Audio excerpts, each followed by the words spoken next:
আমার একটা প্রশ্ন আছে মাতাজি।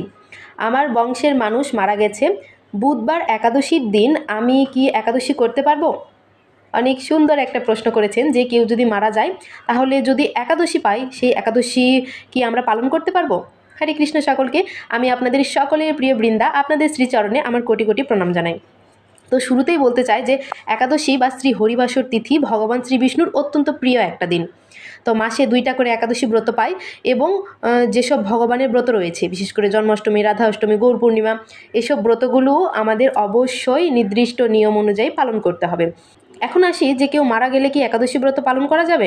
হ্যাঁ, অবশ্যই পালন করা যাবে। কেউ যদি আমিষ আহার গ্রহণ করতে করতে মারা যায়, সে মারা যাবার পরে তার সেই আত্মাটা কিন্তু আর এই জড়জগতের আত্মা থাকে না, সে একদম চিন্ময় আত্মা হয়ে যায় এবং সেই আত্মাটা তখন ভগবানের প্রসাদের আকাঙ্ক্ষা করে। তো কেউ মারা গেলে আমাদের প্রত্যেকের উচিত সেই বিদেহী আত্মার উদ্দেশ্যে ভগবানের প্রসাদ নিবেদন করা। তো আপনারা খেয়াল করে দেখবেন যে তুলসী তলায় বা একটা হয়তো ঘরে সেই আত্মার উদ্দেশ্যে হয়তো ফল জল নিবেদন করা হয়, তাই না? তাহলে একাদশী যদি পাই, সেই দিনে ওই আত্মার উদ্দেশ্যে আপনি কি করে অন্ন নিবেদন করবেন বা কি করে আপনি অন্ন গ্রহণ করবেন? অন্নের মধ্যে তো সব পাপ প্রবেশ করছে। আপনি ওই আত্মার উদ্দেশ্যে কিন্তু হবিষ্যান্ন গ্রহণ করছেন, সংকল্প করেছেন, তাহলে আপনি কি করে ওই দিনে অন্ন গ্রহণ করতে পারেন? তার মানে আপনি কি সেই দিনে পাপ গ্রহণ করবেন? তো একদমই না। কেউ যদি মারা যায় অবশ্যই আপনারা একাদশী ব্রত পালন করতে পারবেন।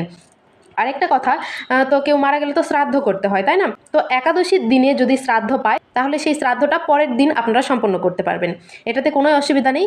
তবে ভগবানের একাদশী অবশ্যই অবশ্যই অবশ্যই পালন করতে হবে।